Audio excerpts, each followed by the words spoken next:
Bienvenidas y bienvenidos a esta nueva unidad, la gestión de riesgos y riesgos que afectan la integridad pública, donde desarrollaremos algunos de los conceptos más relevantes en torno a los lineamientos emitidos por la Secretaría de Integridad Pública en el 2023 sobre justamente la prevención y los riesgos vinculados a la integridad pública. Como un preámbulo importante, traigo acá tres conceptos, ¿no? El del control interno, que plantea que solo alcanza los riesgos, solo alcanzan los eventos adversos que pueden afectar el logro de objetivos y no comprende las condiciones de riesgo o aspectos del entorno que contribuyen a poner en riesgo el evento. El PMBOK, ¿no? Que me pareció interesante porque estamos muy formateados para hablar de riesgo como algo, una afectación, ¿no? Como algo que tenemos que mitigar, ¿no? Que identificar y prevenir, pero también el PMBOK lo plantea desde un punto de vista positivo, ¿no? Que puede ser efectivamente conocer una situación que no está documentada, pero que termina siendo positiva y que deberíamos asegurar esos controles para que siga sucediendo y sea efectivamente algo que sume en el logro de objetivos. Depende en las situaciones, pero puede ser positivo o puede ser negativo. Y finalmente, el enfoque de la guía de la Secretaría de Integridad Pública que dice un riesgo que afecta a la integridad pública es la posibilidad que un determinado comportamiento transgreda por acción u omisión el respeto de los principios, deberes y normas relacionados al ejercicio de la función pública, así como los valores de la organización y configure una práctica contraria a la ética. Y para ello desarrolla una propuesta de la cual nos abocaremos en las siguientes láminas. Este es el concepto que hemos hablado y la guía nos plantea tres tipos de riesgo, de hecho tres tipos de situaciones, ¿no? Vinculadas a prácticas cuestionables, eh, a riesgos de inconducta funcional y a riesgos como tal de corrupción. Y en cuanto a la guía, se aboca mucho a riesgos de corrupción e inconducta funcional y deja el tema de prácticas cuestionables, ¿no? En tanto, son acciones que transgreden los principios éticos de las organizaciones, pero que no terminan de convertirse en un incumplimiento formal de funciones o contravenir normas u orientaciones u ordenamientos, que sería ya una inconducta funcional, y claramente de allí el salto al de corrupción, ¿no? Como eh, posibilidad de que ocurra un comportamiento por acción u omisión derivado del mal uso de la función o del poder público para obtener o perseguir la obtención de una ventaja o beneficio irregular, lo cual configura un delito. Entonces, estamos más formateados para entender el riesgo de corrupción, nos cuesta a veces un poco más la inconducta funcional y por ahora, según la propia guía, tenemos que identificar más, no necesariamente todavía trabajamos el tema de prácticas cuestionables. Hay distintos beneficios que nos trae esta guía. Primero, que nos pone en una posición más preventiva. Nos plantea también un nuevo riesgo, un nuevo tipo de riesgo. No estamos muy eh, para bien, estamos avanzando en la identificación de riesgos de desempeño, todos los vinculados con control interno. Sin embargo, también al control interno se hablaba de riesgos de corrupción. Ahora estamos trabajando en estos riesgos que afectan la integridad pública con un enfoque de definición de roles de actores, con revisiones, con formularios, con formatos ordenados, con una propuesta articulada, lo cual nos ayuda. Además, la directiva, la guía es bastante, diríamos, fácil de aplicar y con la práctica lo hacemos aún más eh, de manera más adecuada, ¿no? Entonces eso es importante que lo tengamos en cuenta. Solo para redondear los temas, es importante entender que el acto de corrupción va a tener causas, ¿no? Prácticas normalizadas, reñidas con la ética, baja capacidad preventiva, como veríamos más adelante y también en la parte eh, síncrona.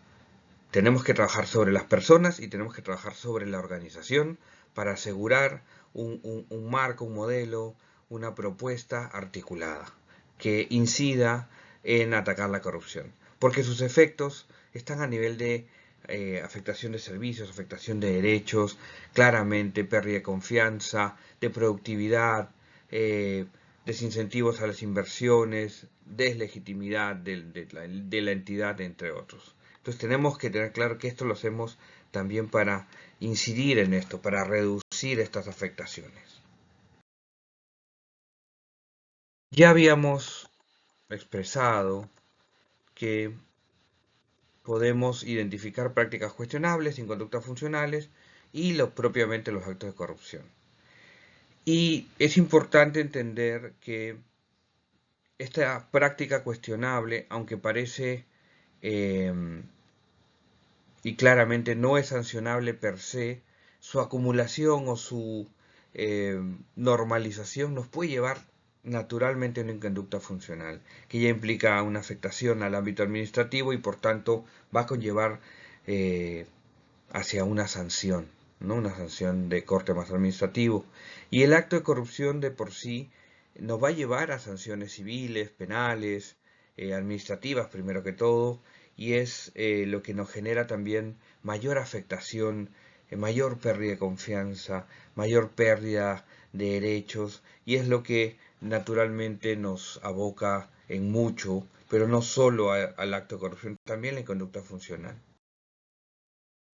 Esta lámina también tomada desde la guía, no la vamos a trabajar acá, la vamos a usar en clase y me gustaría que le den una vuelta para que nos traigan otros ejemplos sobre los actos de corrupción más comunes, ¿no? Para discutir, para agregar, quizás para trabajar en clase un pequeño proceso de gestión de riesgos que afecta a la integridad pública, ¿no?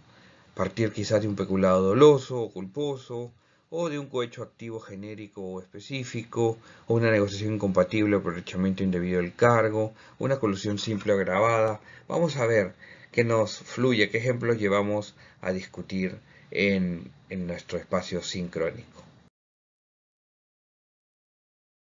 Ustedes ya con el pasar de las sesiones y las lecturas que han realizado deben entender que también todo este esfuerzo de gestión de riesgos se alinea al modelo de integridad desde el propio componente de gestión de riesgos como también desde este impulso del control interno, ¿no? Que también el de la auditoría, ¿no? Interna, externa y demás. Es importante entonces que lo tomemos en cuenta para enmarcar por qué este esfuerzo también.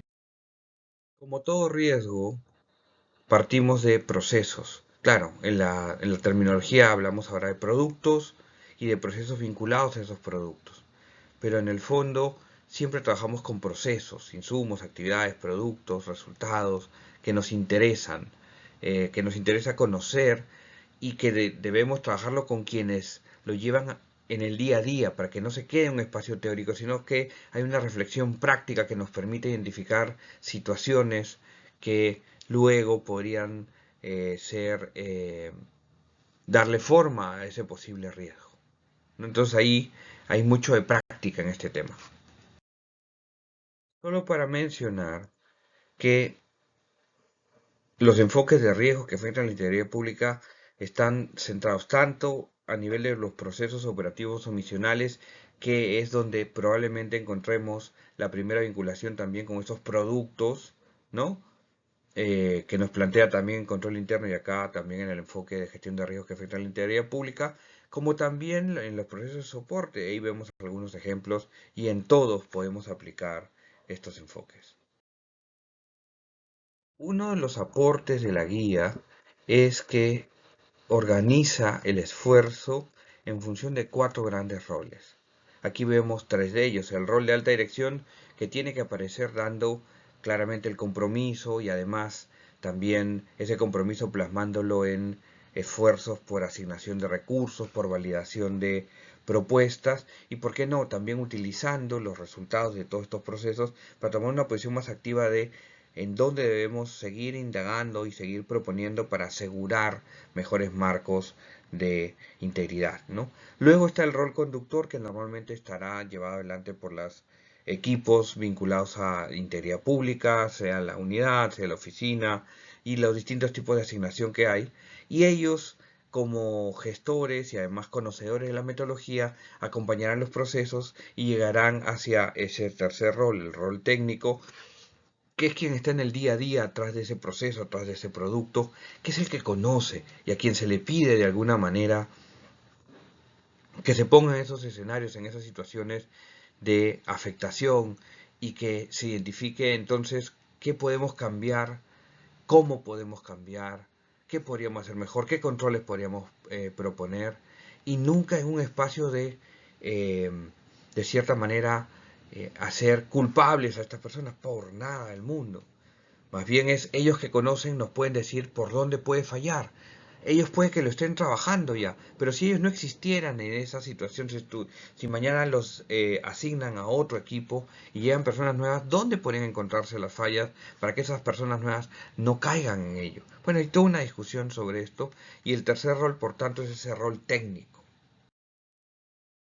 El cuarto rol es ese rol consultivo que se asigna dependiendo del momento, sea a la Secretaría de Proceso Administrativo y Disciplinario, sea al equipo legal, sea al equipo de planeamiento y presupuesto, sea a la Procuraduría, depende. En la directiva y en los momentos, las etapas, eh, claramente hay espacios donde deben intervenir unos y en otros momentos otros. Pero este es un aporte para ordenar un poco los esfuerzos.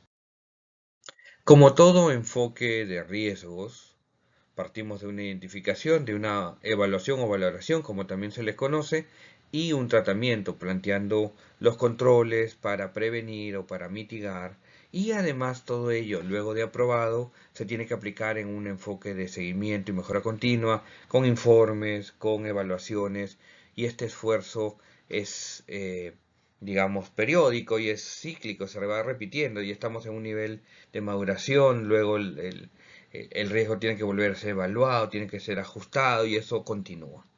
Hay mucho trabajo allí y no hay tanto de experiencia en esa última parte para evaluar riesgos, en el sentido de buscar esa mejora continua, pero tenemos que hacerlo.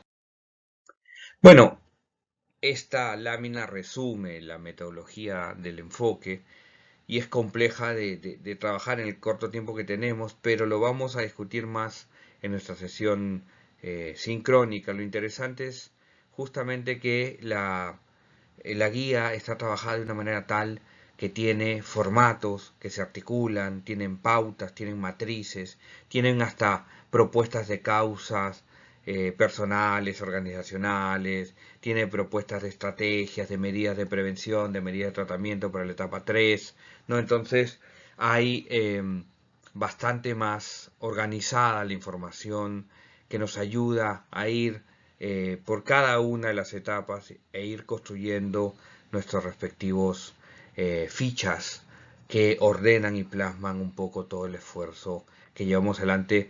Pero, y aprovecho para decir que eh, este esfuerzo es un esfuerzo colaborativo de distintos actores. No es solo el área de cumplimiento, de integridad, no es solo el área técnica la que tiene que hacer esto, tiene que ser en conjunto entre ellos y otras instancias. Así que ahí hay mucho trabajo que hacer, pero dado que he tenido la oportunidad de llevar adelante estos esfuerzos en 80 entidades públicas quizá, veo el valor del trabajo colaborativo, y creo que de decidir avanzar en ello lo pueden lograr si conocen más o menos la guía y tienen un poco la claridad de cómo articular y gestionar el trabajo en grupo. Bueno, nos vemos por el aula. Cuídense.